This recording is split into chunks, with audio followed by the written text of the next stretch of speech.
It was a crisp October morning in Springfield, Missouri. The air was calm, the sky a muted gray. Inside a modest two-story home on Oak Ridge Drive, 27-year-old Hannah Ellis was found lying in bed, motionless, serene, as if peacefully asleep. Her fiancé, Tyler Maddox, was the one who called 911. He told dispatch, quote, "She's cold. I can't wake her up, I think she's gone." Paramedics arrived within minutes. No sign of trauma, no signs of struggle. Hannah was pronounced dead at the scene. The preliminary cause? Natural causes. But Hannah was 27.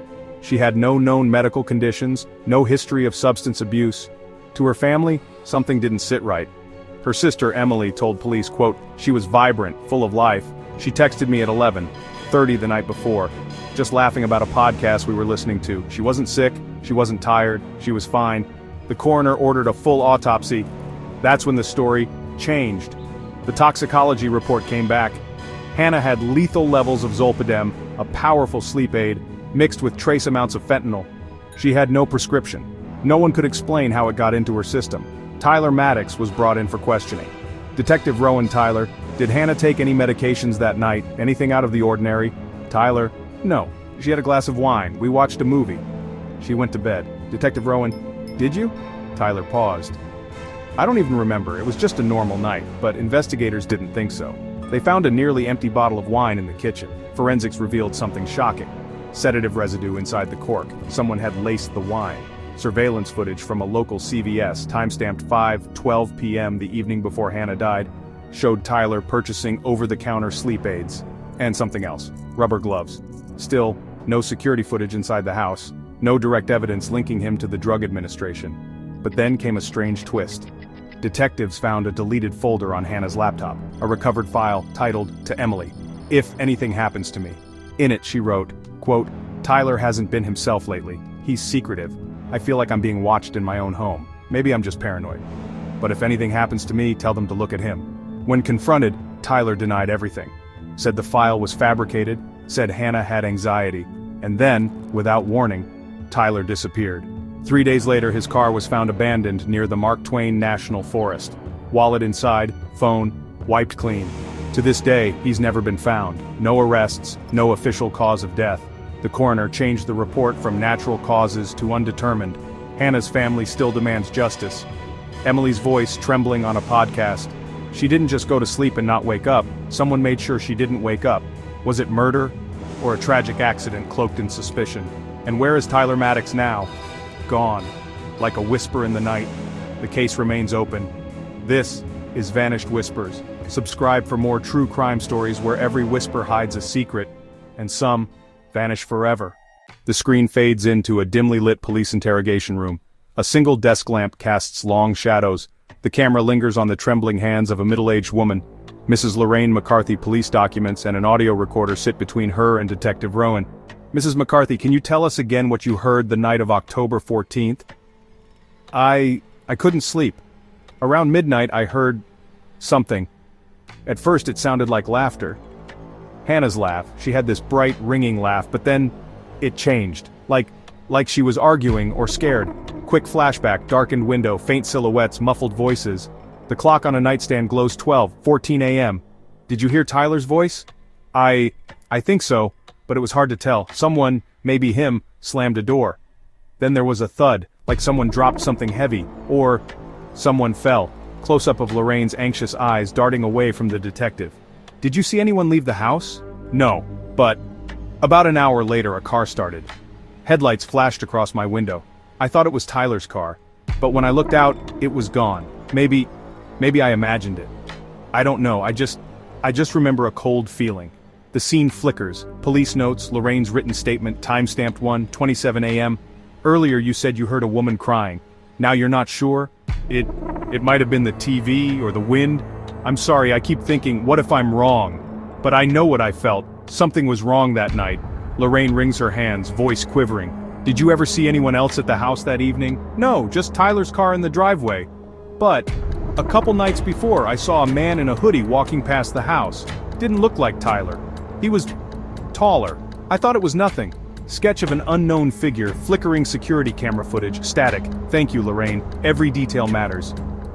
The interrogation room fades out. The screen lingers on the blurred police report. Was Lorraine's memory clouded by fear? Or did she catch a glimpse of something everyone else missed? A strange noise, a shadow in the night, a moment that could change everything. In the Hannah Ellis case, every testimony deepens the mystery. Was Tyler Maddox truly the last to see her alive, or is there another secret lurking in the darkness? Stay with us as we follow every lead, because in vanished whispers, even the faintest sound can echo the truth. The next morning, a new twist emerges. Cut to a close-up of a detective's gloved hands pulling a small concealed camera from behind a vent in Hannah Ellis's bedroom wall. The lens is cracked, the casing dusty, like it's been there for months, silently watching. Visuals flicker, the camera being bagged as evidence, officers exchanging anxious looks, the Ellis family standing in the hallway, faces pale with shock. In the police tech lab, monitors display corrupted video files, static and digital glitches fill the screen as Detective Rowan and a young technician, Officer Patel, huddle over the footage. Most of the files are damaged, but I salvaged this 30-second clip. There's something here. The screen shows stuttering black and white video. Hannah sitting on her bed nervously glancing at the door. The timestamp matches the night she vanished. Suddenly the footage skips, her head jerks up as if startled. The picture distorts, filling with digital snow.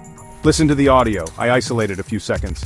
A chilling, muffled sound plays, Hannah whispering, voice trembling. Is someone there? Who's? A harsh, mechanical noise interrupts.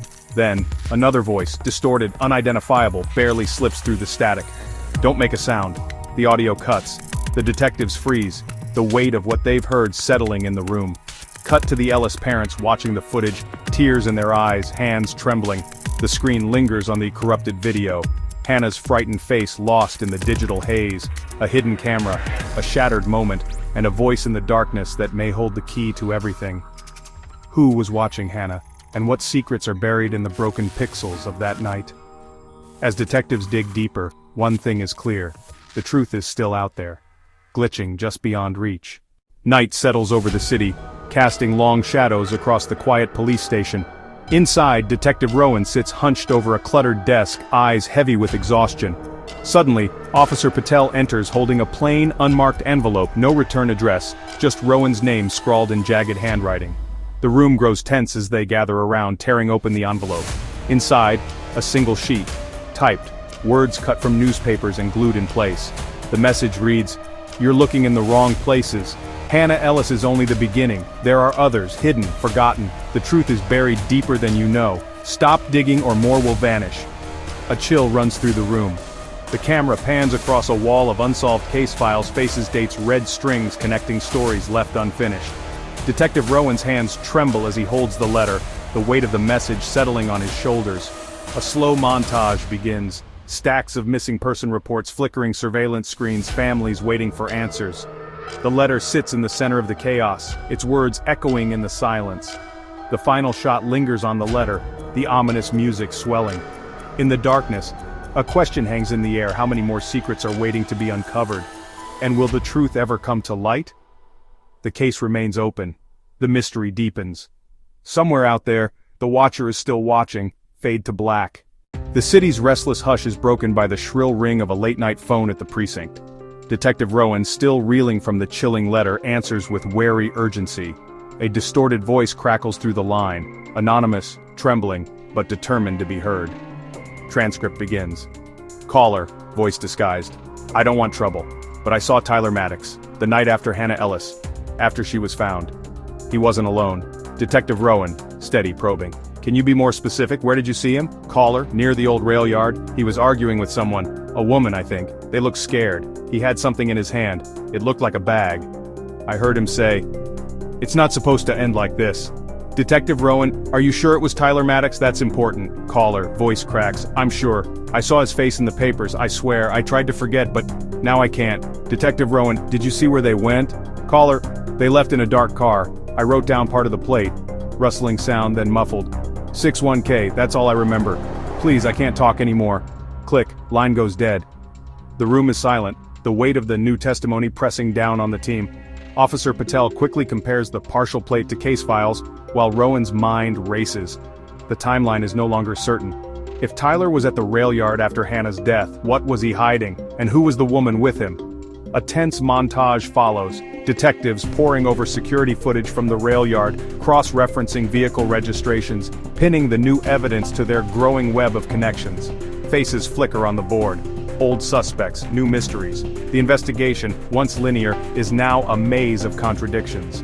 As the music swells, Rowan's voice is heard in the darkness. We thought we knew the story, but the truth keeps slipping through our fingers. The camera lingers on the partial license plate, now pinned beneath the ominous letter.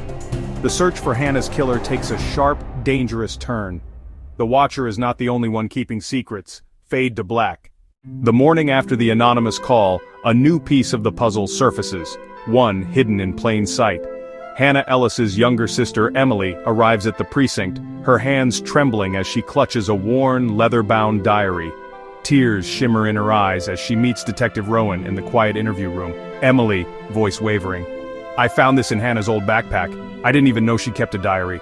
I think you need to see it. Detective Rowan, gentle, reassuring. Thank you, Emily, this could be important. You're helping us get closer to the truth.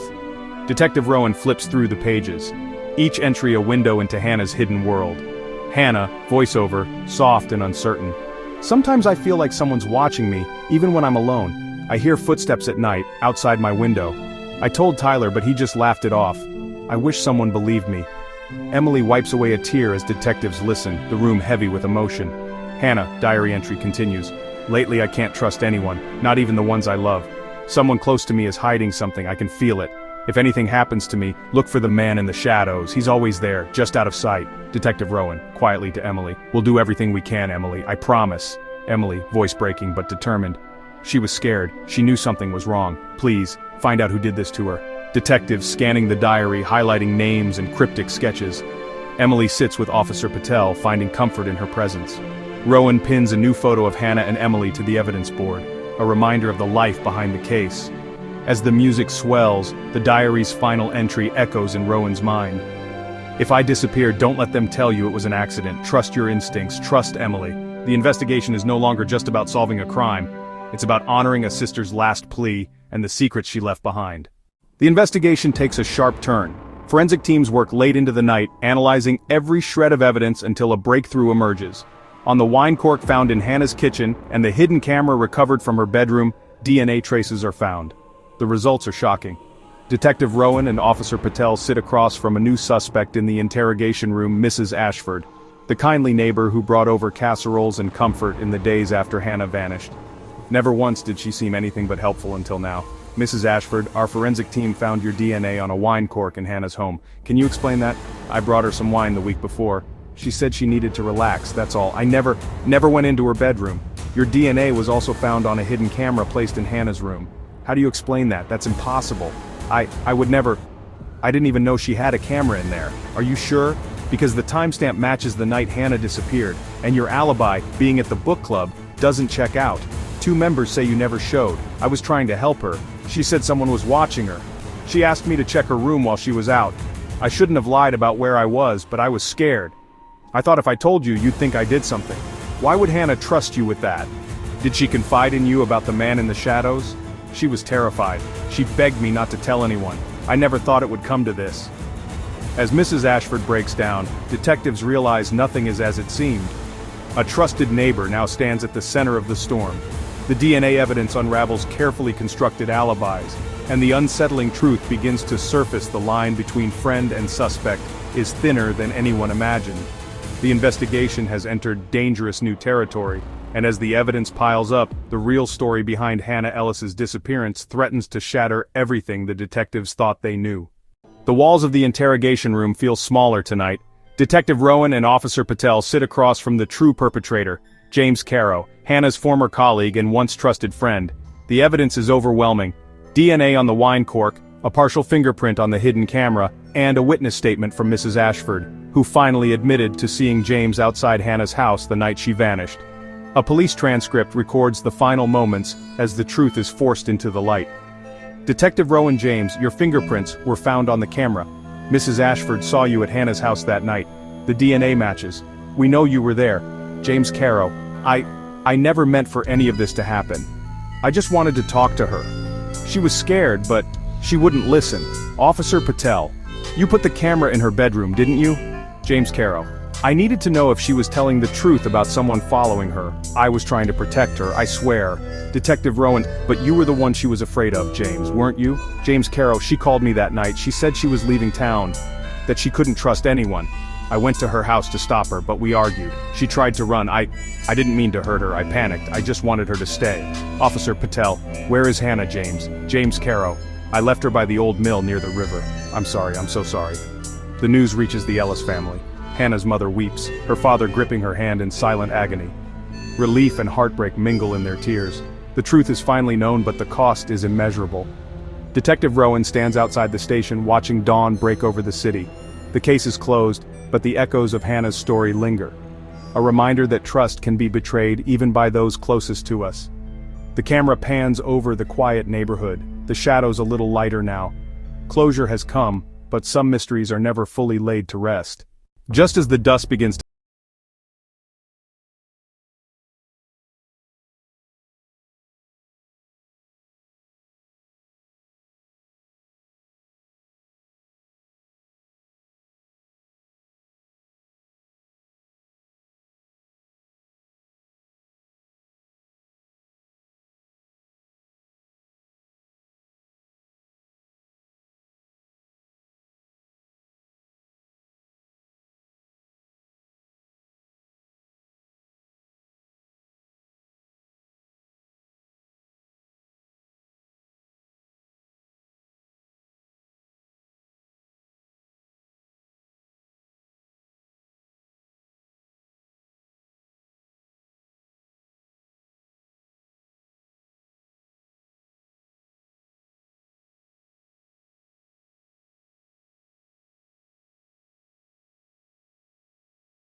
secret waits to be uncovered.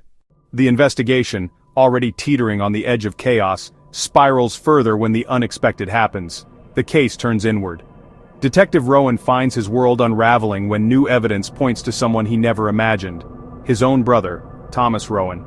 It starts with a single fingerprint pulled from the battered USB drive, a partial, but enough for a match.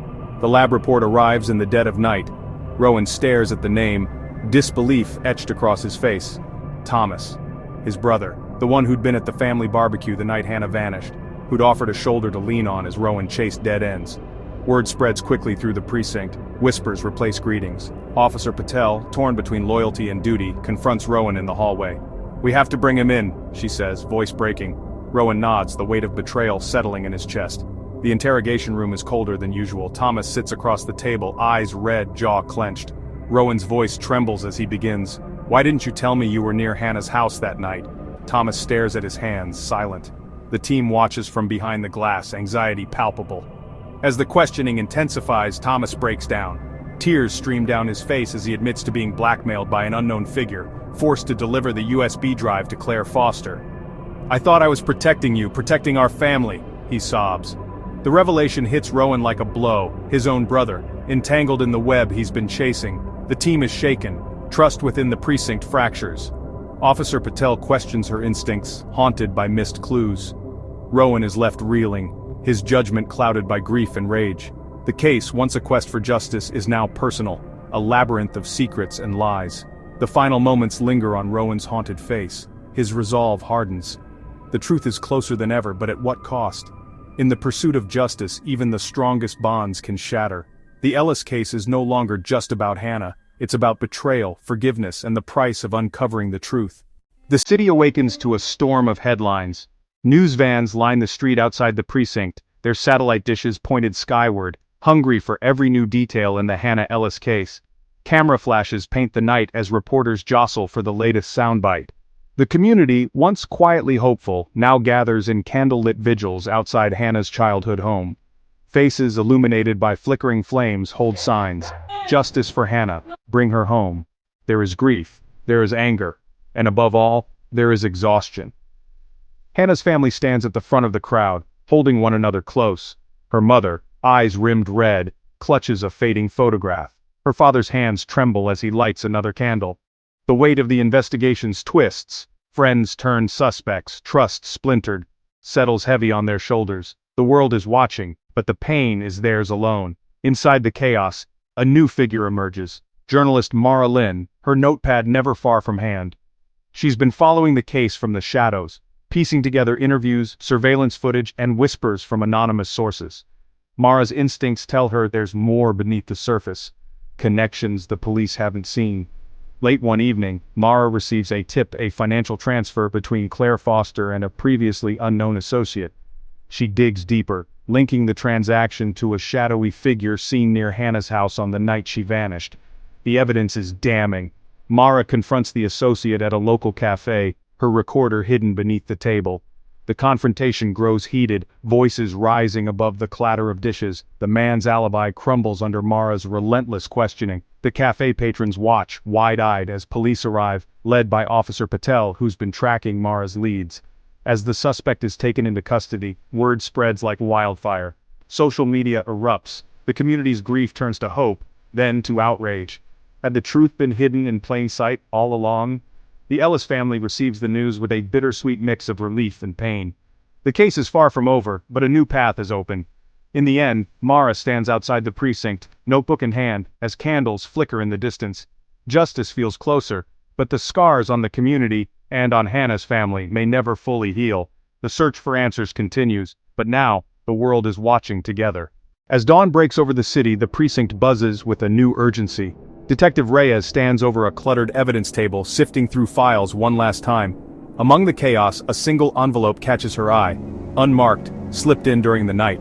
Inside, a USB drive. On it, grainy surveillance footage from weeks before Hannah vanished, showing Claire Foster meeting not just the apprehended associate, but a third unidentified figure obscured in shadow.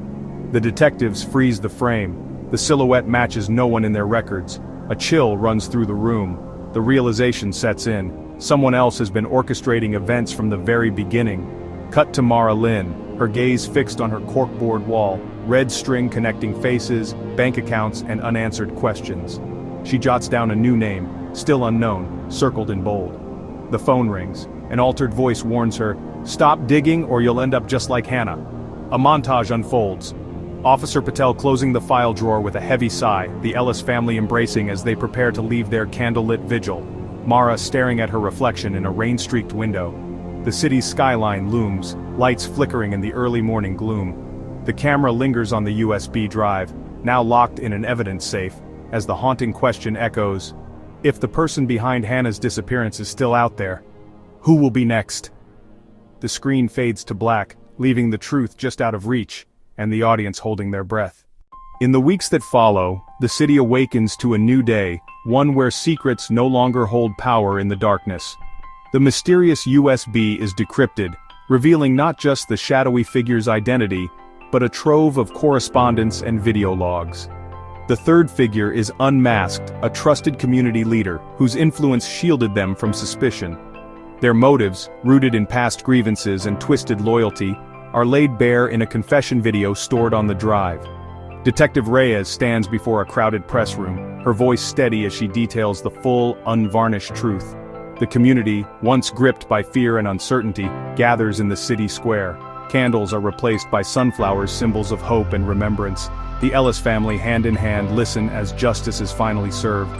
The perpetrator is taken into custody, and those complicit are brought to account. In a quiet moment, Mara Lynn pins the final photograph to her corkboard, Hannah, smiling, surrounded by friends. The red string is removed, the web of mystery replaced by a single golden thread, one of hope. Officer Patel, once haunted by the case, helps organize a memorial run in Hannah's honor, channeling grief into unity. As dusk settles, the Ellis family stands at the riverbank, releasing lanterns into the twilight. Their faces are etched with both sorrow and serenity, but also the strength that comes from knowing the truth. The camera pans to the city skyline, now aglow with warmth and promise. Sometimes darkness lingers longer than we'd like, but with courage and compassion, even the deepest mysteries can be unraveled. And though the past may cast its shadow, hope always finds a way to shine through. For Hannah, for every voice silenced too soon, and for all who refuse to give up, this is not just an ending, but the beginning of healing. In truth, we find peace. In unity we find strength. And in hope we find the light to move forward. Thank you for walking this journey with us. Remember, even in the darkest of nights, the dawn will come.